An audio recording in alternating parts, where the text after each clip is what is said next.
Gentani, and welcome to yet another episode of the Godfather Minute. With me, Alex Robinson. And with me, Andy Robinson. And with us, the Godfather Minute Brothers. Today we're talking about Minute 164.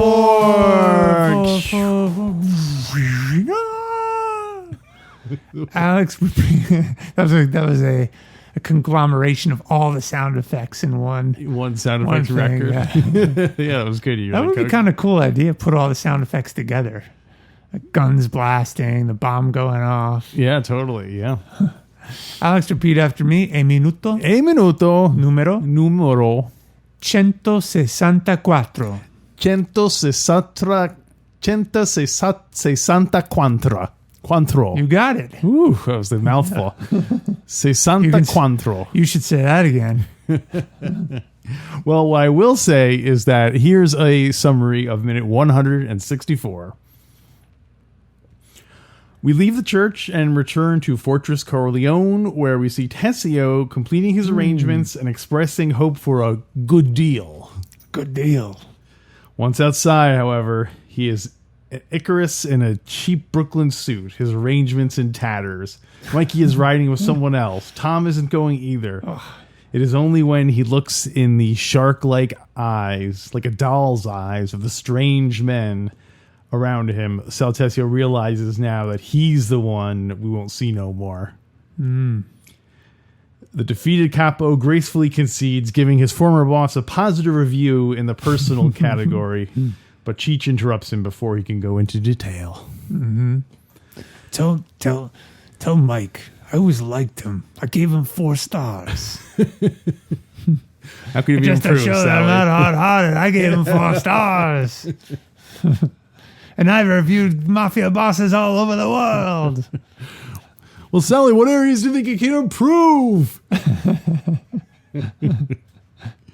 It might not even be personal, Sal. Did you think of that?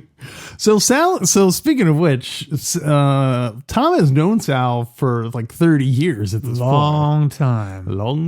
It must be, is it difficult for him? It is. In the book, Puzo writes about that. Do you want to share that with us now? Yeah, sure. Page 430, Puzo writes, Tom watched Tessio being surrounded by bodyguards and led. It's funny, in that case, are they bodyguards? They're more like... they're like the opposite of bodyguards. Yeah. What are the opposite of bodyguards? Body harmers? He watched Tessio being surrounded... Body attackers. Body attackers. He watched Tessio being surrounded by body attackers and led into a waiting car. He felt a little sick. This is Tom. Tessio had been the best soldier in the Corleone family. The old Don had relied on him more than any other man with the exception of Luca Brazzi. It was too bad that so intelligent a man had made such a fatal error in judgment so late in life. It's very sad. Do you think it's ultimately the blame for this is on Don Vito Corleone for not, like, he's supposedly such a good judge of character, and yet he didn't, like, I guess even he was like, could he have taken steps to ensure that, because he clearly knew someone was going to be a traitor, but rather than do that, isn't it better to work so that someone isn't the traitor? And it's a great question. Yeah, it's a great question. I guess, like in GF2, Mikey tells Tom that Vito taught him to always think they're all businessmen. Yeah. And so it's like the way probably, people around you think. Yeah. It's probably impossible to guarantee that everyone is going to be 100% loyalty, or else you couldn't run a business. Yeah. Because everyone would just be taking advantage of you all the time, and because they always want more money and more business and more good deals. But that is a great question. Could he have Could something Could have been done earlier? negotiated. Yeah. Yeah. I guess As Mikey said, it was a smart move. and he did try. He did say we want permission to form our own gangs. Yeah. And if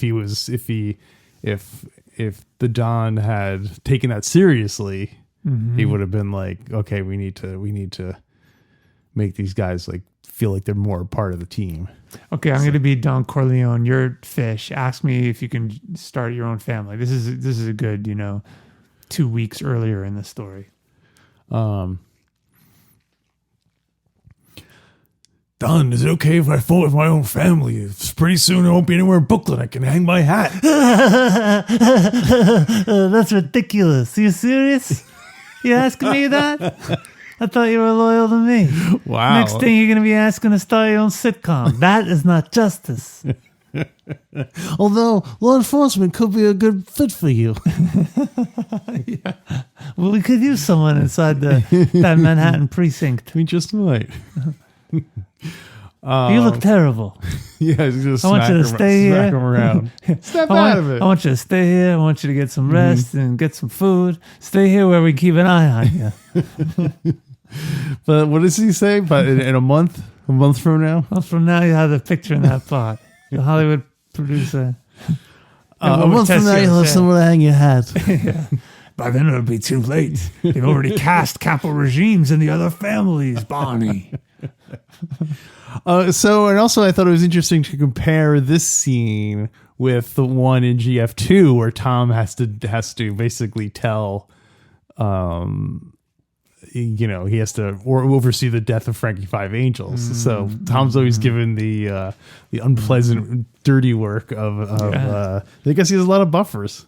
Yeah, he's got enough buffers. I And also, don't think I they guess- told him that when he signed up for law school. Right? And now that I mentioned, he also is there to help clean up it wasn't a mess, it was intentionally, but with the dead hooker at the massage, Fredo's massage parlor. right. Tom's also within that one. Yeah. So, And you remember that was Al Neary? Mm-hmm.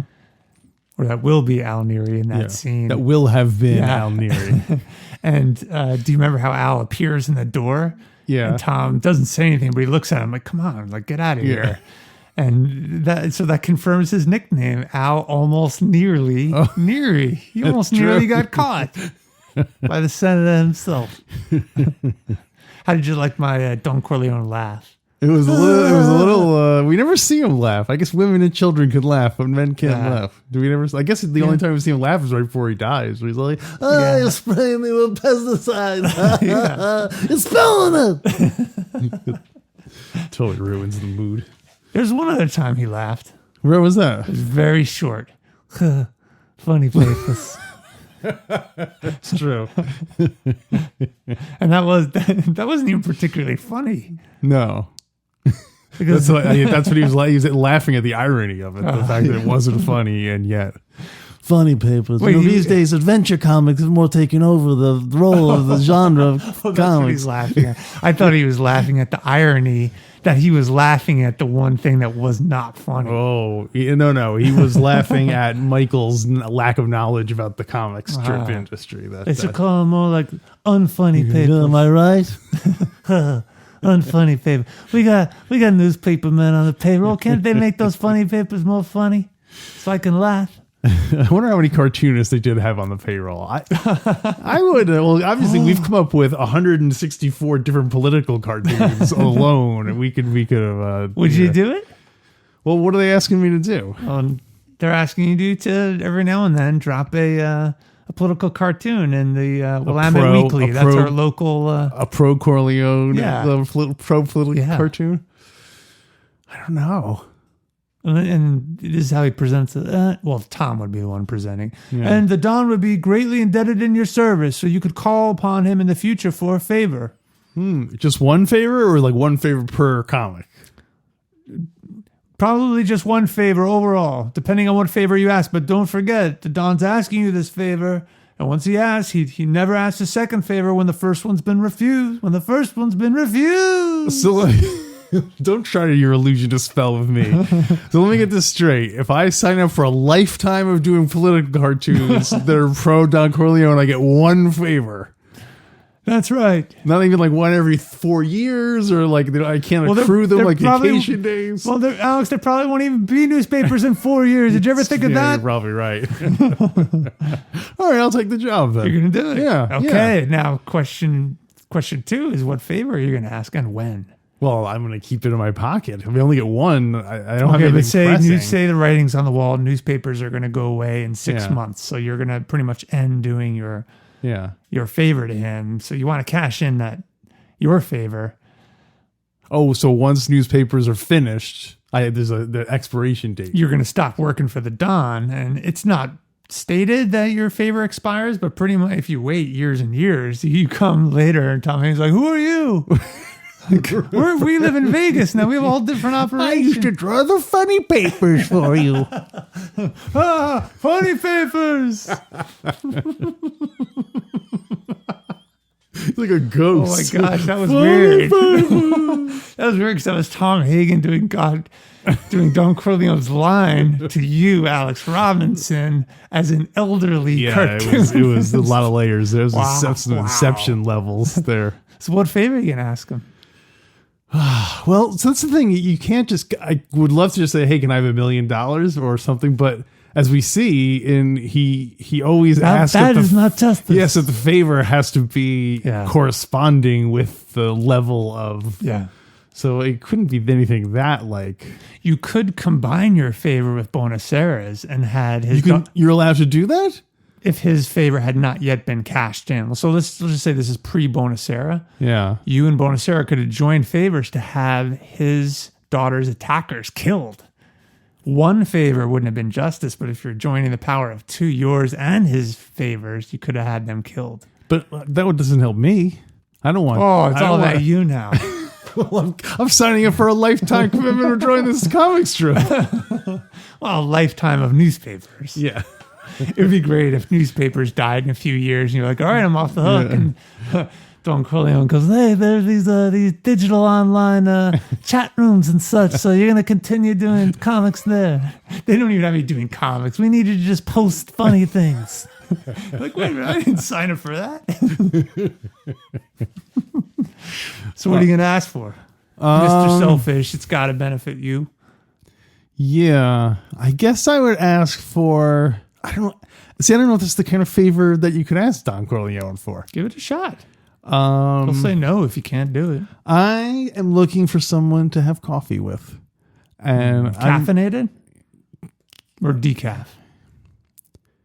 Well, I prefer caffeinated. Mm-hmm. I look down on anyone who drinks decaffeinated products. It's a sign of weakness. So, yeah. So I assume Don Corleone would drink caffeinated beverages. I mean, he's a go-getter. Sure, yeah. Maybe if he... No, remember he's in a sponsor of Sanka. Maybe that's why he's slipping. Is because he's in this... He can't, like, wake up. He's all like, Yeah, sure. A little light powder. That's what the owner of Sanka was invited to the wedding and asked him that favor on his daughter Connie's wedding day. He's like, "Oh, would you please only drink Sanka to promote my product?" He's like, "So I can't deny the favor."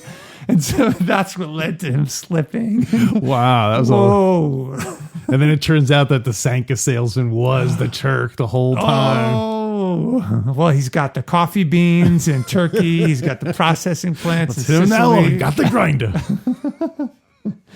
I already did a 200 milligram. He did a 200 milligram stint in the States and two of those in Italy. It's pretty good with a knife. What else you got? Well, It's a great minute. Back to this minute. When we first see Tessio, they're both in silhouette, which I like. It looks so very great. dramatic. It's all dark shadows. Tessio, of course, is in the dark as to what's going on, He's in the dark. and so he goes, "Okay, I'll be there," whatever he says. Then he hangs up, and then there's like We're on our way to Brooklyn. That's yeah, what he so says. yeah, and then he pauses before he starts talking to Tom, and you almost wonder, is he starting to suspect something? Is he reconsidering? Yeah. It's too late to reconsider. Yeah, although I guess you could frame it as like Don Corleone, I got the best news for you. I've arranged it where they're totally they totally think that you're being set up, so it's a perfect time to double cross them. Yeah, I've been playing double agent this whole time. Arnie, did Clemenza tell you about he didn't tell you about the plan? Oh my gosh, that Clemenza! that Listen, that buffalo-headed jerk. Wow, and Sal the whole not the whole time, but he changes its story. Wow, do you think they would have bought it? You think Mikey would have bought it? Do you think Mikey would have let him off the hook? It's hard to imagine. He's a pretty revenge-driven guy. Mm-hmm. He doesn't let Carlo off so easy. Yeah, but Carlo went through with it and actually had Santino got killed. Might not be too late for Tessio because he hasn't brought Mikey to the meeting. So, like, if Carlo had said back then, "Hey, listen, Natalia wants me to set up Sonny," but then right at that moment after calling them, that probably would have been different. Yeah, so I don't think he would have let him. Yeah. It's an interesting idea, though. If from the start he had said, "Oh, Barzini's putting out feelers to me. Do you want me to?" Yeah, like essentially do what they wanted. We're trying to get Lugavrazzi to do, which is to be an inside man there. Oh well. Yeah. I wonder if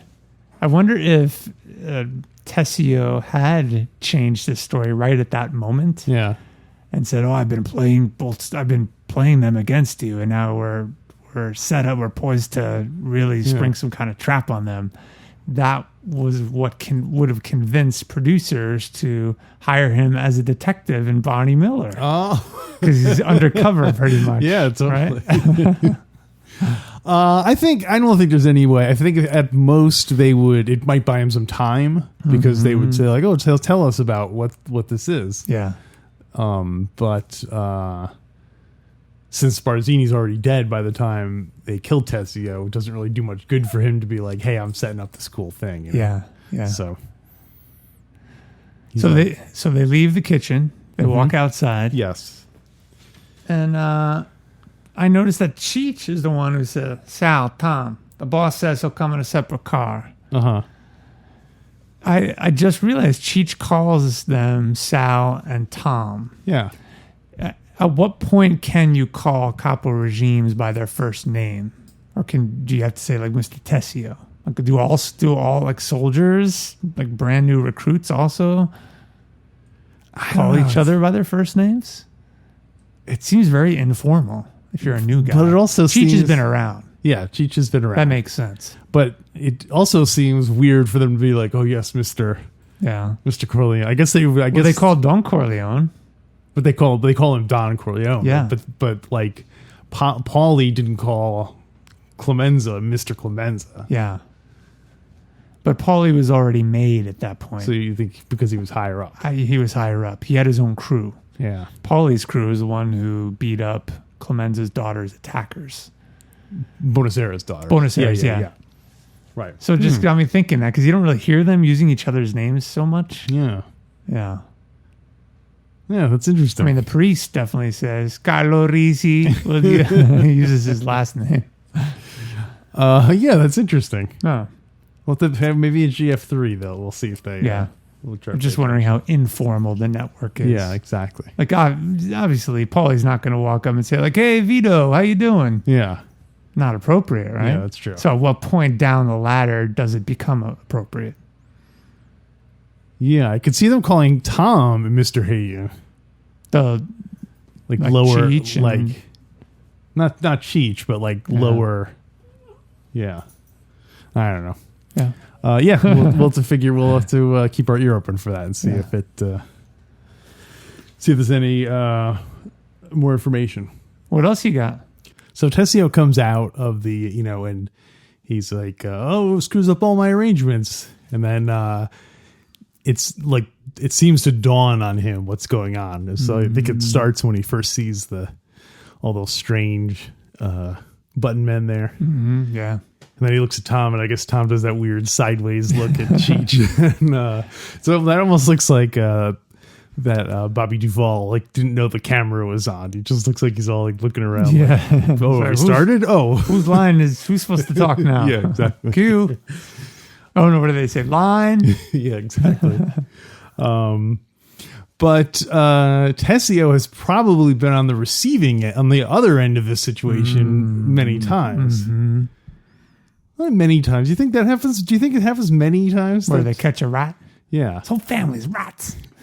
I mean, obviously, in this scenario, they're in a war, so there's going to be more rats and things like that. Yeah, we do spies and double agents, triple double agents.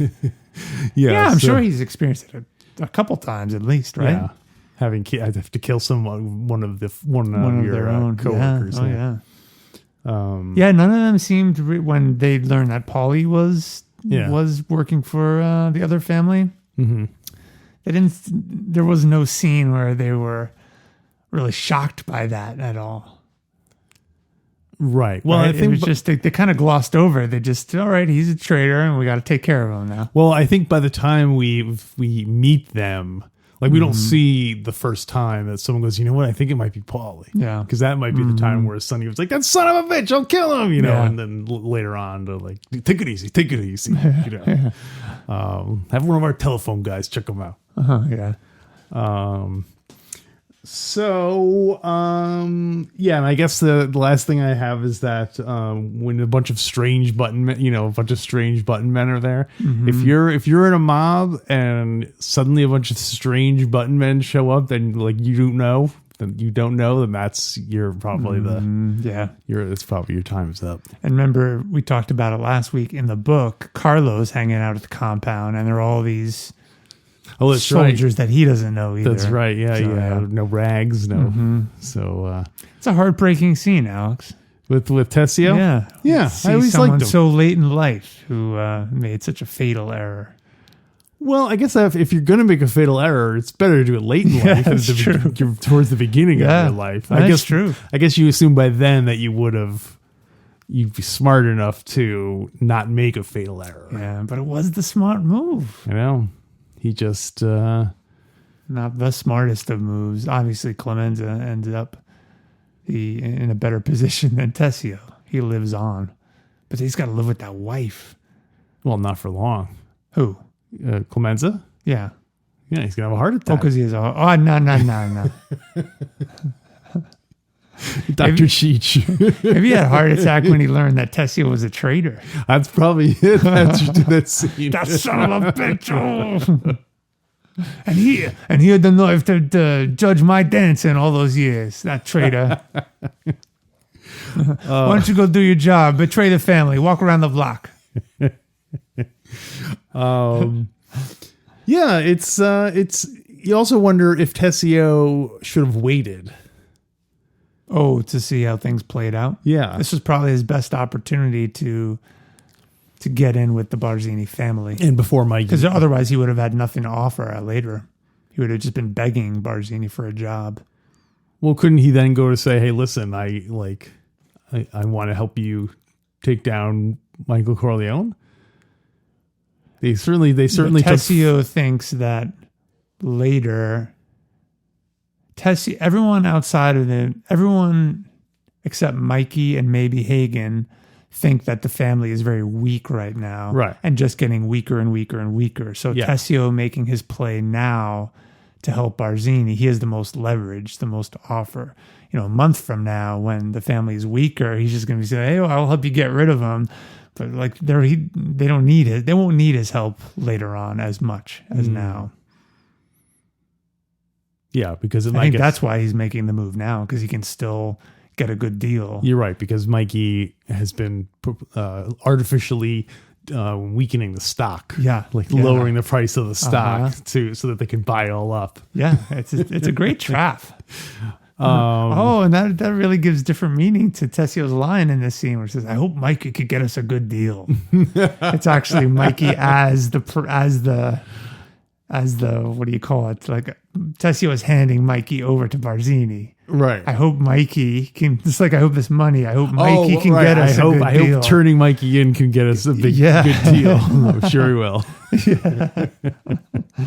That's great. So like to Tom's, I'm sure he will. Seems so like dismissive. Do you think he's been listening to, has Tessio been like going over his plans and going over, and then like Tom's just like, I can't listen to this anymore. Can't listen to this anymore. Tessio, we've been through this for the past 5 years. You might not even get to the car, Tessio. In the book, Puzo writes, We're on our way. Tessio says, we're on our way to Brooklyn. He hung up and smiled at Hagen. I hope Mike can get us a good deal tonight. Hagen said gravely, I'm sure he will. I'm sure he will.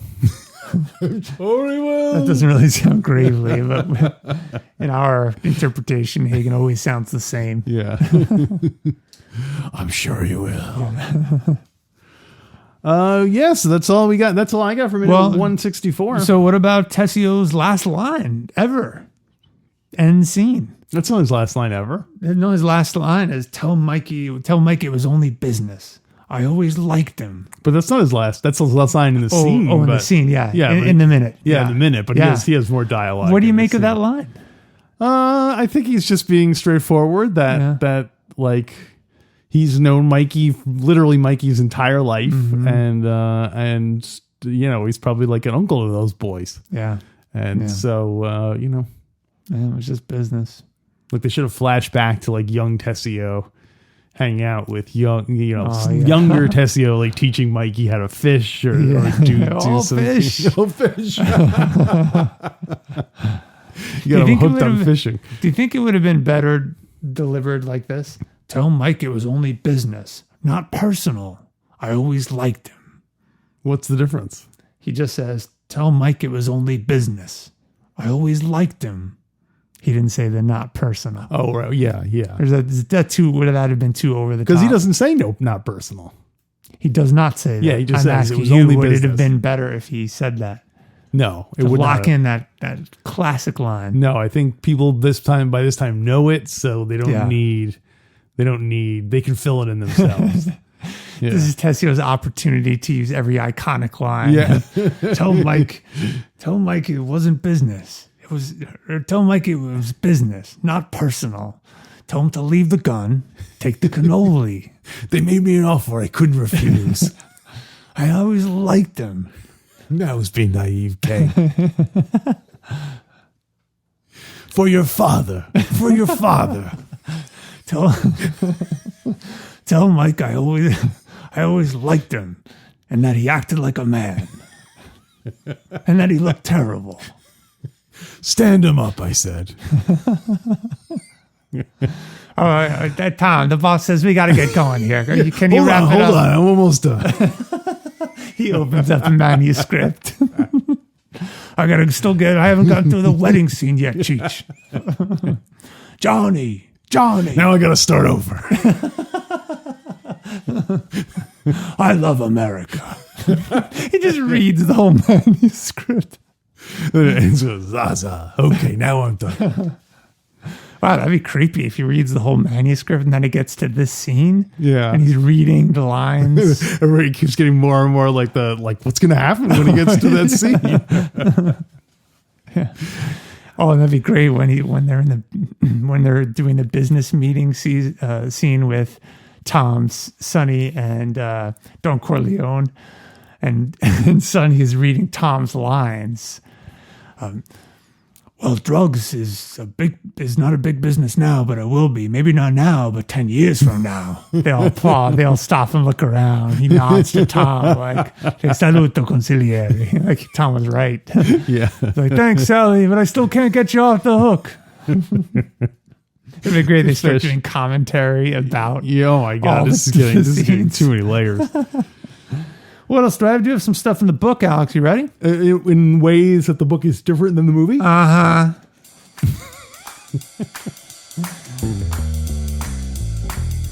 The book is different than the movie. The book is different than the movie. The book is different. The book is different. The book is different than the movie. Yeah. Putzer writes, let's see. At the door, they were stopped by one of the bodyguards. So I wanted to point out Cheech is not named by name. Just one of the bodyguards, a generic guy here. Wow. Yeah, I guess the character Cheech didn't exist yet, and in the movie, he doesn't do much in the. He's just kind of like an extra guy in the first one. The second one, he has a little bit more, but yeah. At the door, they were stopped by one of the bodyguards. The boss says he'll come in a separate car. He says for you two to go ahead. Tessio frowned and turned to Hagen. Hell, he can't do that. That screws up all my arrangements. Arrangements. I already talked to Buzzini.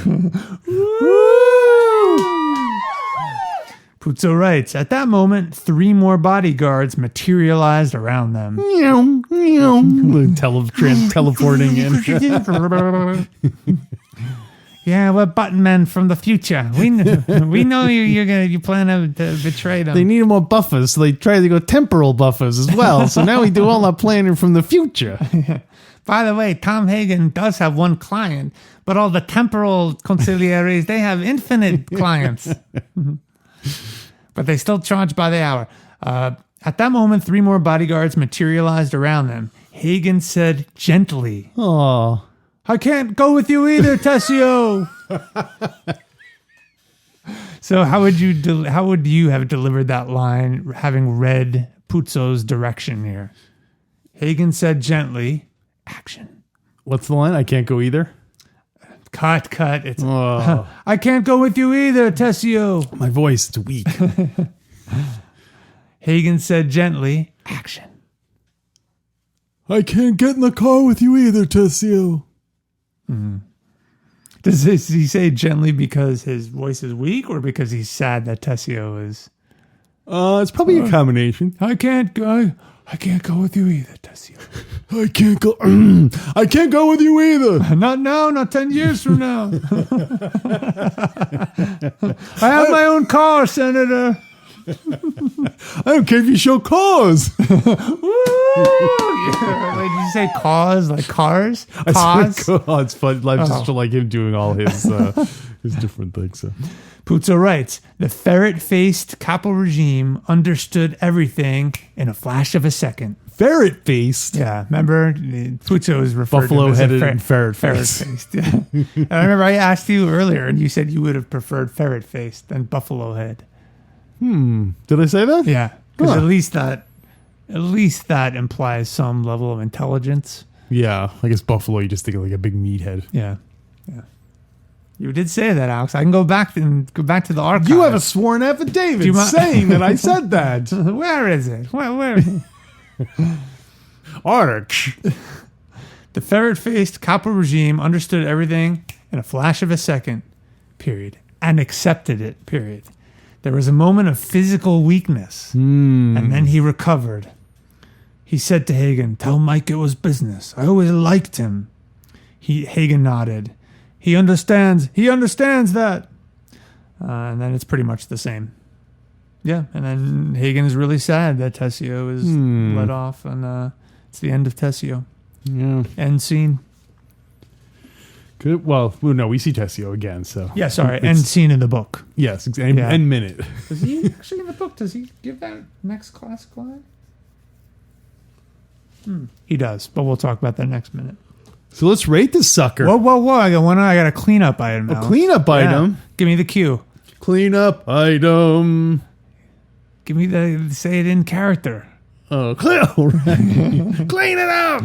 Last week we poked fun at WKAY. Remember the radio station? Yeah. WKAY, the Corleones, the local Corleone radio station. Oh, Michael. So as I was listening to it and editing it, I was wondering what would be a good tagline for that. What would the DJ say? Like, what do you mean? You know, they always say like Z100 playing all your favorite dance hits. Like the throughout the day. Okay, Yeah. I see. Yeah. So go K. What would it be like K? I got one. Go ahead. WKAY, the Corleone radio station, playing your favorite mob hits all day. Oh, boy, choice of words. Then they would splice that sound. Yeah. Poor choice of words. Poor choice of words. Oh, Michael, no. Oh, not yet. Oh, yeah, or you could do, like WKAY, where the swinging to the oldies. I ain't no band leader.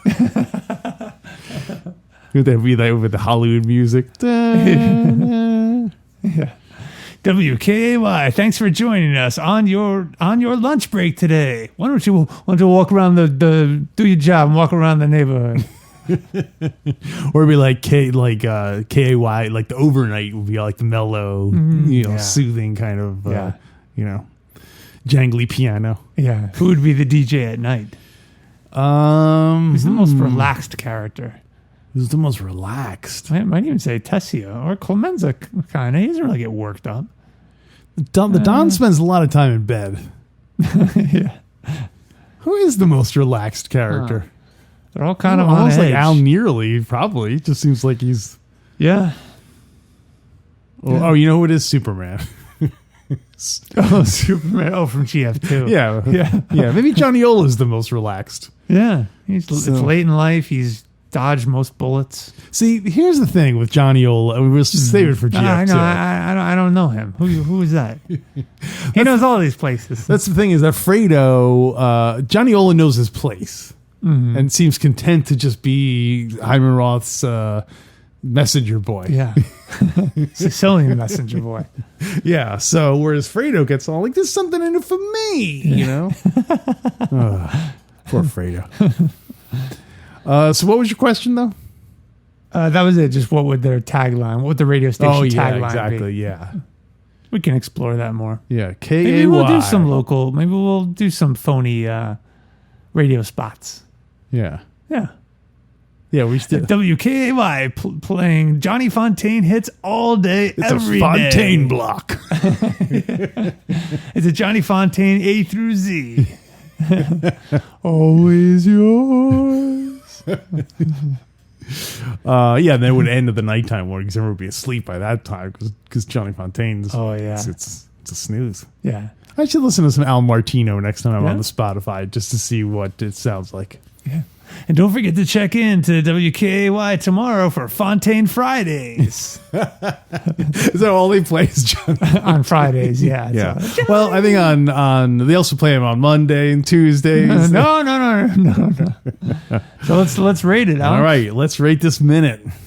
All right.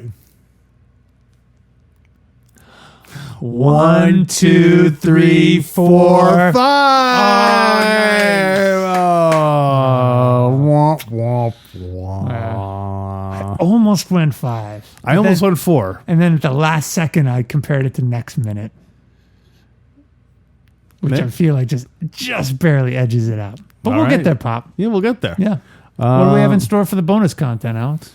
Well, we got our usual things. Like I said, political cartoons. This is the start now of my official career as the official cartoonographer of the Corleone family. Oh, you got it. And if people want to hear that, they can go to godfatherminute.com/support. Hey, Alex, you know what? What? All of our releases are on YouTube. What? That's right. How do people hear those? They got to go to YouTube and search for Godfather Minute. We got every single episode up there. Oh, they'll blow your ears out. That's right. And we're going to be doing a marathon next weekend. We're going to be running them from... We're going to run a marathon? We're going to run a marathon. It'll be a dance marathon. We just need to find a judge. Oh, I hope we can find someone. Paulie? Maybe Paulie could be the judge. Oh, no. You won't be seeing him no more. But until next week, I always liked him. Barney. You had a plan, and it was perfect,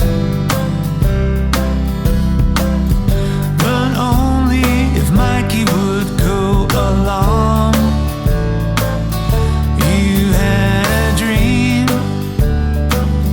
but soon woke up to find that even a perfect plan can go wrong. I can't do it, Sally, not this time, Sally.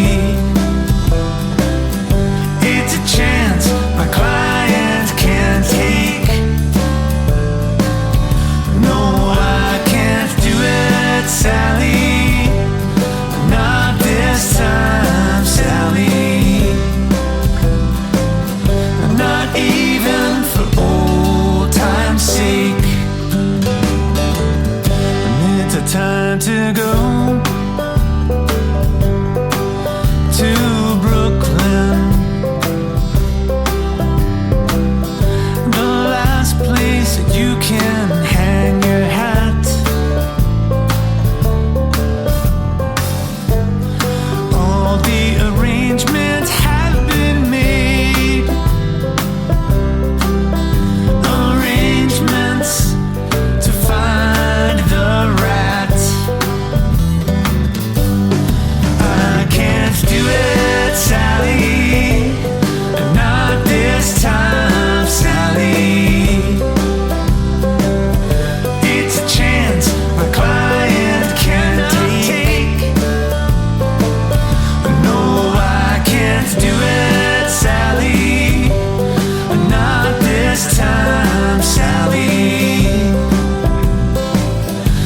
not even for old time's sake.